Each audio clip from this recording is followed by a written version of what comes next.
दिल्लीत सीसीएसची 25 मिनिटं बैठक, सुरक्षेसंदर्भात आणि ऑपरेशन सिंदूरबाबत बैठकीत चर्चा।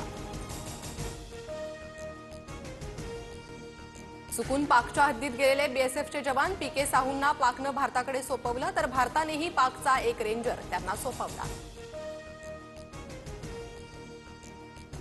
चांगल्या आणि वाईट काळात आम्ही नेहमीच पाकसोबत उभे राहू, तुर्कस्तानचे अध्यक्ष रेसेप तय्यिप एर्दोगन यांचं ट्विट, तर पाठिंबा दिल्याबद्दल आभारी शहबाज शरीफची प्रतिक्रिया। पंतप्रधान मोदींच्या इशाऱ्यानंतर पाकिस्तान घाबरला, आम्ही दहशतवाद्यांसोबतचे सर्व संबंध तोडले, पाकच्या एका वृत्तवाहिनीला दिलेल्या मुलाखतीत ख्वाजा आसिफचं वक्तव्य। भारतीय लष्कराच्या ऑपरेशन सिंदूरमुळे पाकचं मोठं नुकसान, स्क्वॉड्रन लीडर उस्मान युसूफ 4 एअरमॅनसह 50 जणांचा मृत्यू, पीएएफची अनेक लढाऊ विमानही नष्ट झाल्याची माहिती।